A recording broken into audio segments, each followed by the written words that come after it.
우리 지난 시간에 열매 맺는 삶을 계속 우리 공부하고 있는데요. 자막도 있습니다. 알곡과 함께 섞여 있는 가라지를 하나님이 왜 내버려 두시는가? 우리가 이렇게 고민하고 또 의문할 수 있지만은 우리를 위해서 잠시 미뤄두시는 것임을 기억해야 된다 그랬죠? 오히려 심판이 연기될수록 왜 안 오시냐? 왜 심판을 안 하시냐? 이렇게 할 것이 아니라 우리가 그 심판을 견딜 수 있는가를 묵상해야 된다 그랬죠. 아니, 심판이 빨리 왔으면 좋겠다 이렇게 이를 것이 아니에요. 왜냐하면 우리가 불의의 종자로, 우리가 불의의 가라지로 심판당할 수 있기 때문이죠.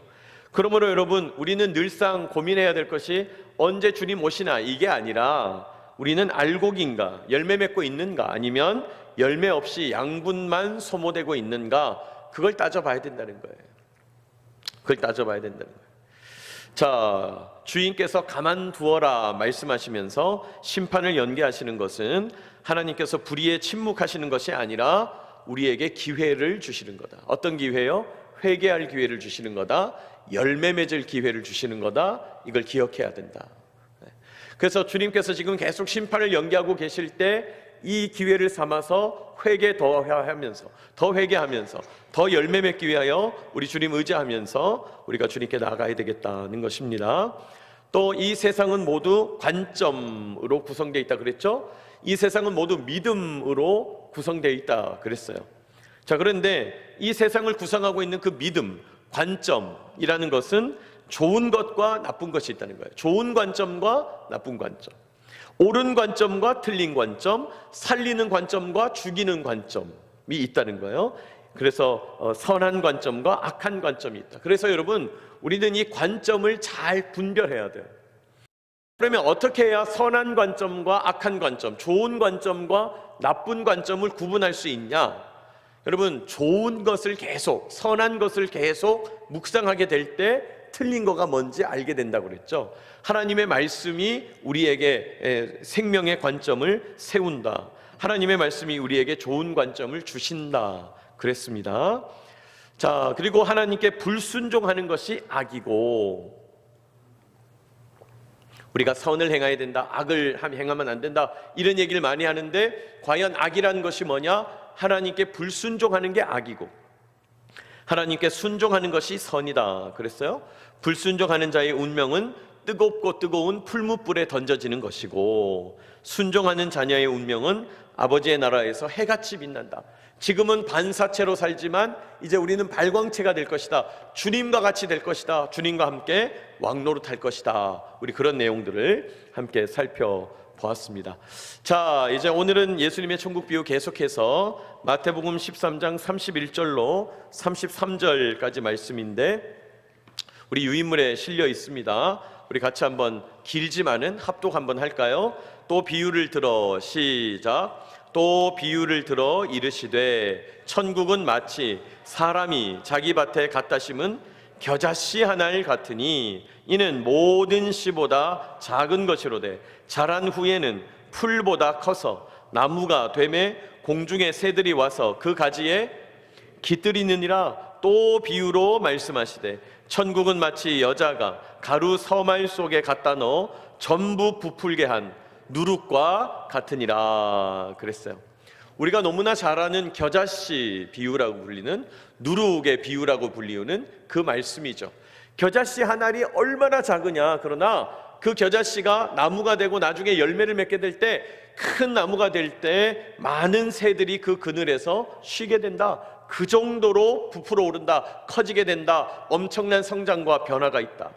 또 누룩이라고 하는 것, 그거 가루 같은 아무것도 아닌 거지만 서말이나 되는 엄청나게 많은 곡식을 부풀어 오르게 하는 그런 엄청난 능력이 있다. 이제 예수님께서 하나님 나라 천국을 그렇게 비유하시는 것이죠. 자, 오늘 이 비유에 대한 말씀을 여러분 어떤 이야기로 열어가기를 원하는데요. 우화 중에 커다란 빨간색 트랙터라는 이야기가 있어요. 여러분, 이거는 절 보시면 됩니다. 적을 거 없죠. 여러분, 이 The Big Red Tractor라고 하는 커다란 빨간색 트랙터라는 우화는 싱가포르에서 사역하시는 프란시스 첸이라고 하는 아주 유명한 목사님이 계시는데 그 목사님이 지으신 이야기예요.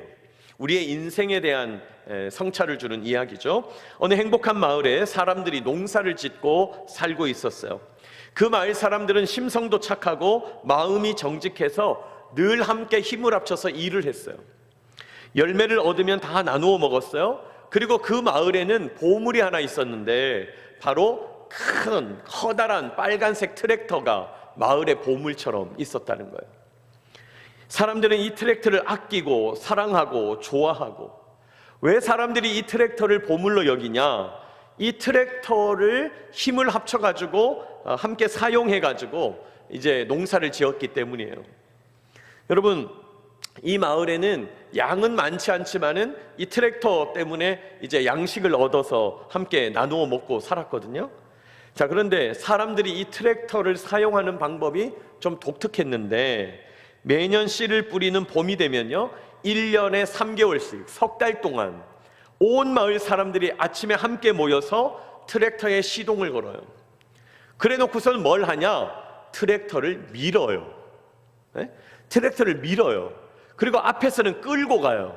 억지로 밀고 억지로 끌고 가는 거예요. 사람들은 그 트랙터의 큰 엔진 소리를 좋아는 하는데 트랙터를 그냥 시동 걸고 밀고 끌어요. 어떻게 사용하는지는 사실은 잘 모르는 거예요. 이 무거운 트랙터의 바퀴를 움직이려고 사람들이 막 땀을 흘려요. 밀고 당기는 거예요. 그래서 어떤 날은 1m 갔어요. 우와, 오늘 1m나 밀었다. 어떤 날은 1.2m. 와, 오늘 더 밀었다. 예? 그렇게 트랙터를 밀고 당기면서 농사를 짓는 거예요. 여러분, 그렇게 트랙터를 밀고 당기고 농사를 짓는 거 우리 아버지도 그렇게 했고 우리 할아버지도 그렇게 한 것 같은 거예요. 그러니까 이상한 게 아닌 거예요, 이 사람들은. 그런데 그 마을에 사는 어떤 젊은이 가운데 데이브라고 하는 젊은 아이가 집 청소를 하다가, 다락방 청소를 하다가 과거 아버지의 아버지, 할아버지의 할아버지가 사용하던 어떤 책을 하나 발견하게 된 거예요. 그리고 그 책을 가만히 보니까 트랙터라고 하는 게 스스로 움직이게 되어 있네? 알게 된 거예요. 이 젊은이가 그 자리에서 밤새도록 사용 설명서를 읽었어요. 깜짝 놀란 거예요. 트랙터가 글쎄 스스로 움직이는 내연기관, 엔진을 가지고 있다는 거예요. 우와, 엄청나다. 최고 속도는 1시간에 50cm가 아니고 1시간에 50km. 엄청난 속도, 엄청난 크기의 땅을 강력한 힘으로 갈아엎을 수 있다는 사실을 알게 된 거예요. 그 길로 설명서를 가지고 사람들한테 알렸어요. 여러분, 기쁜 소식이 있습니다. 이 트랙터는 밀고 당기는 게 아니었어요. 트랙터가 스스로 움직입니다. 그랬더니 사람들이 말도 안 되는 얘기하고 있어. 저 미친놈을 봤나? 트랙터는 원래 끌고 미는 거야. 너는 왜 그런 동화 같은 이야기를 믿냐? 너는 왜 그런 망상을 믿냐? 마을 사람들이 젊은이를 비웃는 거예요. 데이브가 안 되겠다. 매일 밤 그 책을 공부하는 거예요. 매일 밤. 그 트랙터의 사용 설명서를 매일 밤 공부하는 거예요. 그리고 트랙터가 세워진 곳에 가가지고 매일 밤 퉁탕퉁탕 고치기 시작한 거예요. 어느 날 밤에 데이브가 완전히 트랙터를 고쳤어요. 너무 기뻐가지고 자기가 몰고 나간 거예요. 그래서 마을 사람들이 다 잠들어 있는데 자기는 라이트 켜고 신나게 그 모든 들과 밭을 다 갈아엎었어요. 평소 같으면 마을 사람들이 모두가 나서서 애를 써야 조그마한 밭을 갈고 씨를 뿌리고 열매를 거둬들였는데, 그는 그날 밤에 마을에 있는 모든 땅을 갈아엎어서 엄청난 크기의 농토를 하룻밤 사이에 다 갈아엎은 거예요. 마을 사람들이 1년을 해도 모자랄 거를 하룻밤 사이에 다 해버린 거예요. 자, 아침이 됐어요. 어떤 일이 일어났을까요? 아침이 돼서 사람들이 일어나서 깨어보니까 놀랄 노짠 거예요. 이 농토가 다 갈아엎어져 있는 거예요. 믿을 수가 없는 거예요. 사람들이 생각합니다. 와, 기적이 일어났어. 그러니까 또 어떤 사람들이 얘기합니다. 밤에 천사가 왔다 갔으면 틀림없어. 이건 기적은 천사밖에 설명이 안 돼. 어떤 사람들은 또 얘기하는 거예요. 외계인이 왔다 간 것 같아. 외계인. 분명히 이건 외계인이 온 거야. 그랬는데 그 동네 작은 아이가 트랙터 위에서 잠들어 있는 데이브라는 그 젊은이를 말하는 거예요. 저기 보세요. 저 젊은이가, 데이브 젊은이가 저 트랙터 위에 앉아 있네. 그제서야 사람들이 젊은이가 트랙터를 고쳤다는 거, 트랙터에게 얼마나 큰 능력이 있다는 거 알게 됐다는 거예요. 와, 데이브 말이 맞았네. 그 책에 써진 말들이 다 사실이었어. 그 위에 엄청난 양의 농산물을 수확해가지고 자기들도 먹고 그 많은 양의 농산물을 다른 사람도 도와주고 다른 사람들에게 포장해서 보내기 시작했다. 그래서 이 트랙터가 유명해졌다는 거예요. 그래서 이 마을 사람들과 트랙터 때문에 수많은 사람들이 생명을 얻게 되고 양식을 얻게 됐다. 그게 커다란 빨간색 트랙터의 이야기예요. 자, 제가 드린 이 이야기를 실제 영상으로 한번 보여드리도록 하겠습니다. 우리 영상 한번 보여주세요.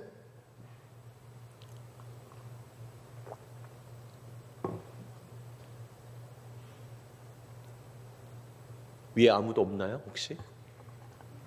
네, 없는 것 같습니다. 네, 있습니까? 네, 있네요. 네, 하고 있습니다. 잠시만요. The Big Red Tractor and the Little Village. Once upon a time, in a 전체 little 화면으로 하시고 field, 처음부터 in 다시 a 주세요. happy little village, the Big Red Tractor and the Little Village. 이건 전체 화면이 아닌데. Once upon a time, in a little field, in a happy little village, lived a big 잠깐 멈춰보세요. red tractor. 지금 잘 보이세요? 네, 조명을 조정해 주시는가 해서 네, 잘 보이게 한번 보겠습니다. Every morning during plowing season, the village people, no, not those village people, would come out and start the red tractor. Everyone loved the tractor and the powerful noises it would make. They would cheer for the big red tractor because he would help them through plowing season. The people worked together to move the tractor. Half of the villagers would push from behind, while the other half would pull. They had been doing it this way for many generations.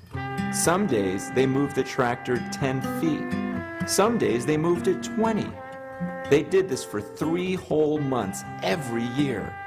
Because of their hard work, the villagers always managed to plow the field just in time to plant and just before the rainy season. The rains would come to water the field. Then the sun would come out to make the crops grow. And then the people would come out and harvest all the new crops. It was just enough food to feed the entire village. One day, Farmer Dave was cleaning out his attic. To his surprise, he found an old book tucked beneath his great-grandpa's belongings. It was the owner's manual to the big red tractor. This book told about how the tractor was made and all of the great things it could do. Farmer Dave studied the book all night.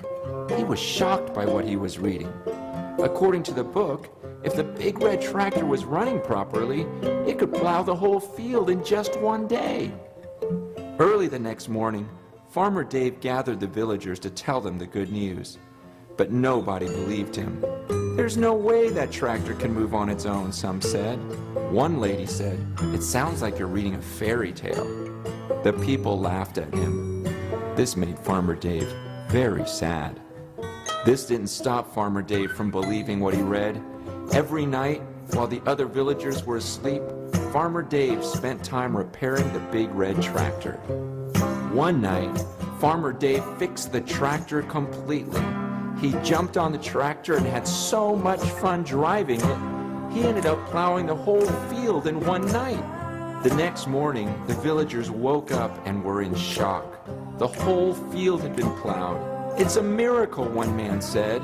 "Maybe aliens came down," said an old woman. "No, look over there," a little boy shouted. It was Farmer Dave sleeping on the tractor. It was then that people shouted, "He was right! The tractor book is true!" The villagers ended up plowing many fields that year and harvesting way more food than they could ever eat. They had so many leftover boxes of food that they began taking the boxes to other villages where food was scarce. The big red tractor and his little village soon became famous throughout the land. They became known as the most generous and life-giving people in the whole wide world.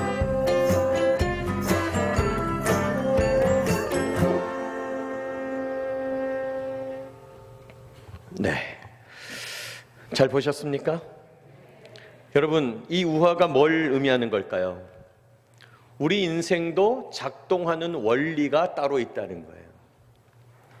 우리가 살아가고 있는 모습은 이 큰 트랙터를 끌고 밀고 있는 사람들하고 똑같다는 거예요.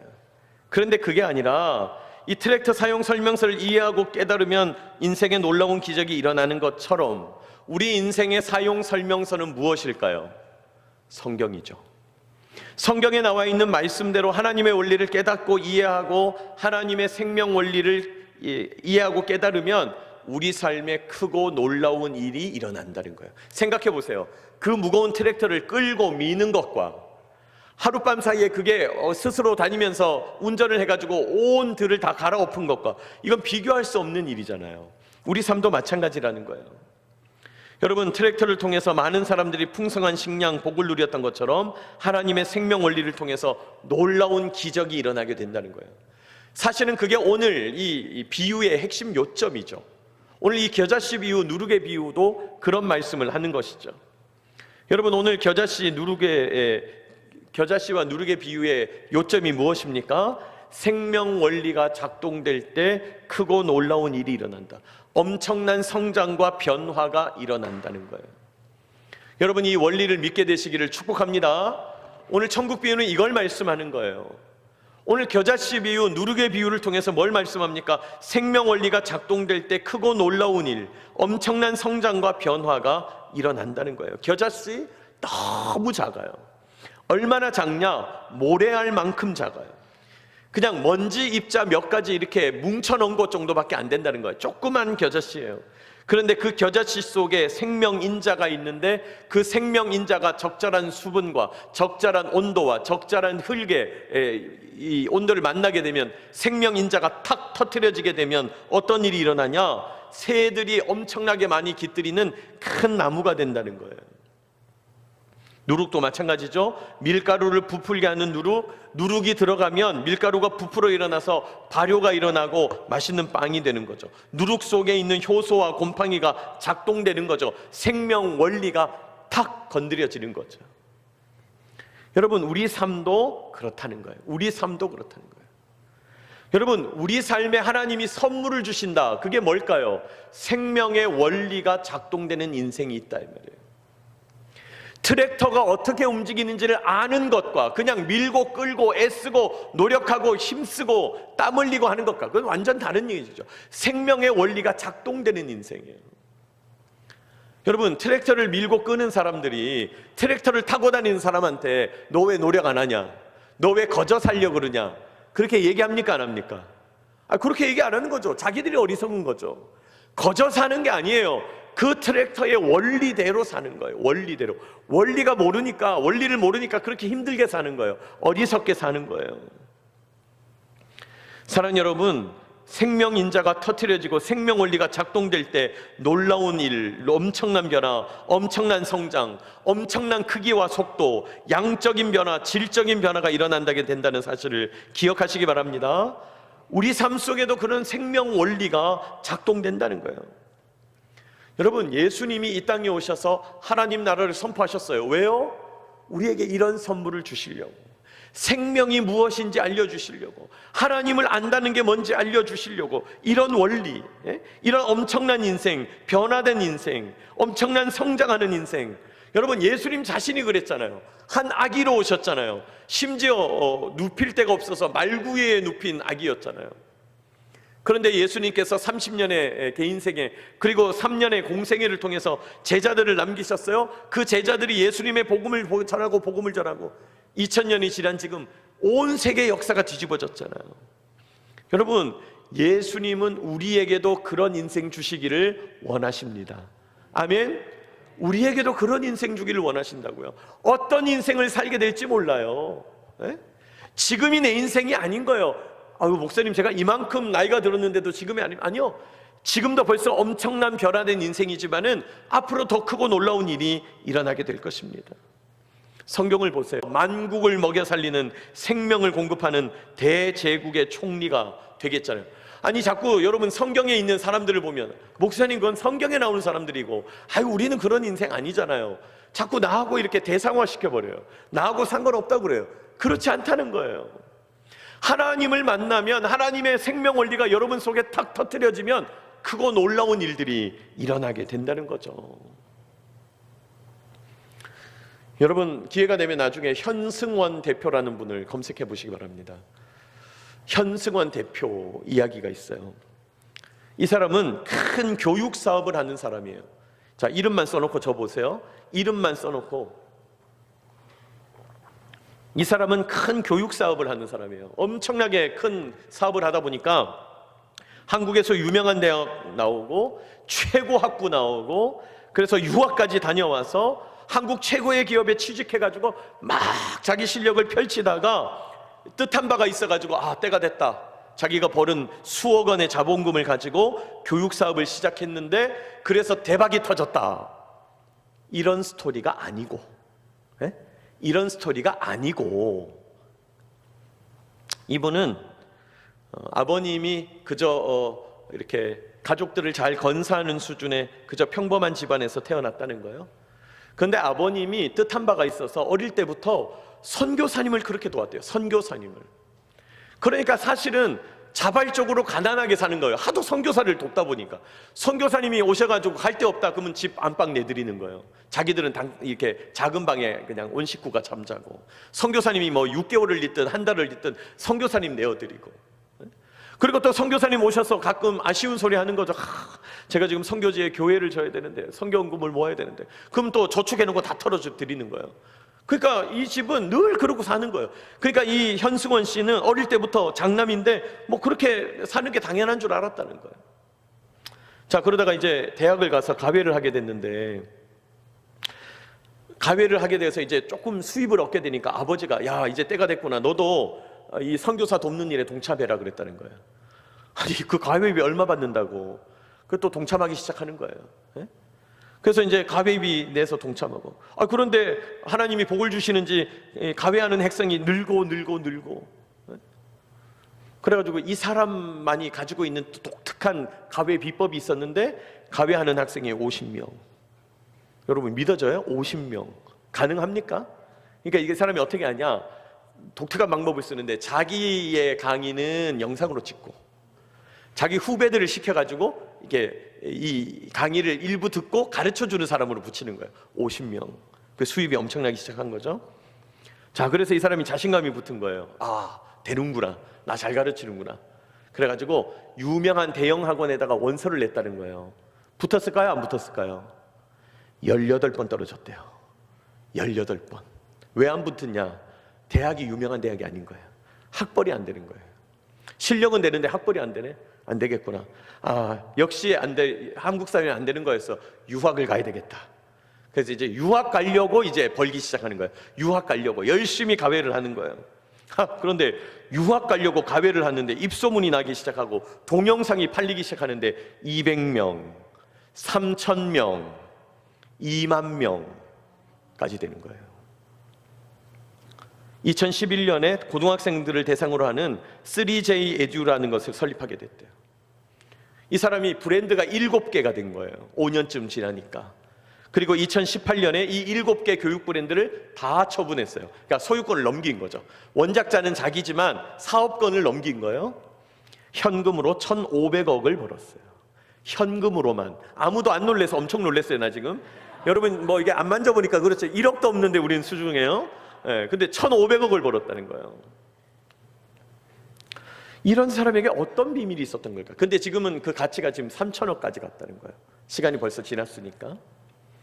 도대체 이 사람에게 하나님께서 복을 주신 그 선교사를 도왔기 때문인가? 여러분, 이분이 이제 다니엘 기도회라고 하는 그 유명한 서울의 오륜교회 사는 가을마다 하는 그 다니엘 기도회 강사로 한번 오신 분인데, 다니엘 기도회는 길어요. 그러니까 나중에 한번 전부 들어보세요. 현승원 다니엘 기도회 치면 딱 나와요. 나중에 유튜브로 전부 들어보고 5분짜리 요약본을 잠깐 보도록 하겠습니다. 이분의 이야기입니다. 보여주세요.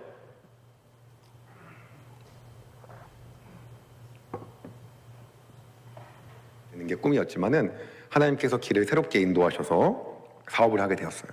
제가 하고 있는 이 학원 사업이 하나님께서 너무나도 큰 은혜를 주셔서 뜻하지 않게 너무나도 커지게 되었고, 계속해서 제가 이 사업을 하면서 학생들이 많아졌는데 저 안에 가장 큰 위기가 여러분 11조에 대한 위기였어요. 수익이 점점 느는 거예요. 1년에 뒤에 공이 하나씩 더 붙어요. 11조의 액수가 너무 너무 심해지는 거예요. 이게 너무 많아지다 보니까 언제가 가장 절체절명의 위기였냐면 한 달에 한 2천만 원을 버니까요 200만 원을 못 하겠는 거예요. 제가 기도하면서 들었던 게 뭐냐면 내가 여기서 후퇴하면 영원히 못한다 라는 생각 때문에 그 달에 여러분 10의 2조를 했어요. 그리고 앞으로 아무리 늘어도 하나님 내 삶 자체가 어차피 하나님 거고 나의 재정이 모두 하나님의 것이고 우리가 안 되는 가정에서도 하나님께서 역사하셔갖고 지금까지 인도하셨는데 이것 자체를 내가 포기하지 못하고 하나님께 것이라고 전부 다 올려드리지 못하면 아무런 의미가 없기 때문에 어차피 내 재산의 모든 것이 하나님의 것이고 그것이 전부라는 의미로 하나님께 10분의 1을 드린다는 마음으로 드리자라는 고백을 하게 되었습니다. 그리고 그때 이후로 단 한 번도 어떤 분들은 11조를 이제 매출로 하는 거냐 영업이익으로 하는 거냐 당기순이익으로 하는 거냐 각자의 규칙과 여러 가지가 많이 있더라고요. 그래서 저는 딱 결정했습니다. 매달마다 수익과 카운트를 정확하게 해가지고 11조를 딱 드리고 1년에 부족한 게 있었던 마지막 달에 다 드리자. 그리고 그 11조를 결단하고 하게 되었습니다. 어느 날 저희 담임 목사님께서 저를 잠깐 부르시는 거예요. 그 교회에서 하고 있는 일이 어떤 거였냐면 이제 마을 주민들을 위해 여러 가지 행사를 하고 여러 가지 복지를 위해서 봉사관을 짓고 있었습니다. 근데 그 봉사관 건축 비용이 수십억이 들었는데 목사님께서 오셔가지고 이 봉사관을 짓는데 현재 있는 교회 본당하고 통로를 연결시키고 뭐 하는 비용이 약 한 10억 정도가 될 것 같은데 저한테 11조를 미리 할 수 없겠냐고 얘기하시는 거예요. 우리 승원 형제가 하나님을 축복하셔갖고 이 회사가 나중에 상장을 하거나 투자를 받으면 100억 자산가는 충분히 넘을 것 같은데 그럼 미리 한다고 생각하고 11조 했으면 좋겠다. 근데 제가 그게 이렇게 여러분 웃음으로 다가온 게 아니라 그날 이제 마음 안에 하나님이 말씀하시는 것처럼 들리더라고요. 그리고 제가 얘기했어요. 저희 어머니가 교회에 많은 상처를 받으시고 또 헌금에 대해 굉장히 좀 민감하셔서 저희 가족이 상의를 하고 모두 다 오케이 하면 제가 하나님께서 저한테 사인을 주셨다고 생각하고 기쁨으로 하겠습니다 라고 하고 담임 목사님실을 나왔어요. 나왔는데 하나님께서 내가 너한테 복 주길 원하노라 라고 말씀해 주시는 거예요.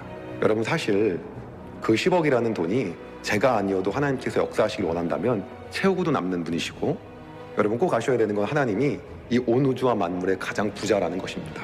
사실 여러분이 하나님 우리에게 무언가 재물과 노력과 재능과 시간을 요구하실 때 그것이 필요한 분이 아니라는 거죠. 하나님 하시려고 한다면 그것을 다 능가하시고 넘치고 다른 사람을 이용해서 더 나은 사람을 더 부자를 이용해서 더 뛰어나는 사람을 위해서 이용하실 수 있지만 그럼에도 불구하고 우리에게 그 거룩한 부담을 주신다고 한다면 하나님 우리에게 복 주시길 원하신다는 것입니다. 제가 그 마음을 하나님의 마음으로 듣고 그리고 10억을 헌금을 했어요.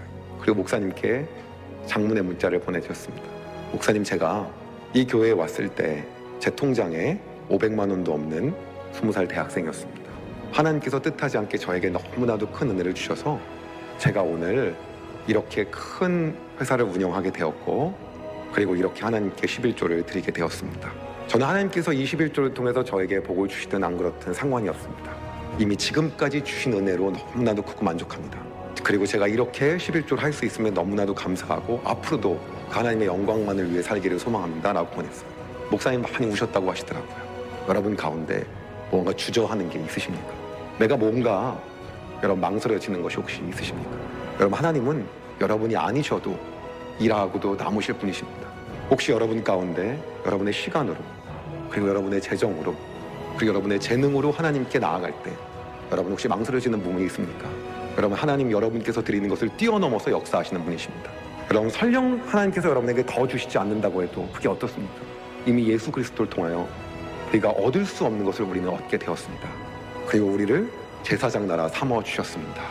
사실 그걸로도 우리는 족하지만 하나님께서 더 놀라운 것들을 계속해서 허락하시는 겁니다.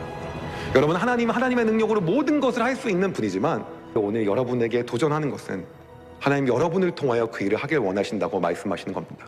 혹시 여러분의 삶 가운데 무언가를 하는 데 있어서 하나님께 나간 거에 있어서 주저하는 것이 있다고 한다면 여러분 그 의식을 하나님께 내려놓고 우리의 마음을 하나님께 드리고 나가길 소망합니다. 하나님 여러분에게 말씀하시는 것 딱 한 가지입니다. 여러분의 마음이 어디에 있는지를 확인하고 싶으신 겁니다. 하나님 여러분의 재정과 돈과 물질과 시간이 필요한 분이 아닙니다. 그럼에도 불구하고 여러분의 그 마음과 중심에 있는 걸 통해서 여러분에게 말씀하고 계신 겁니다. 유명한 강사 되는 게 꿈이었죠.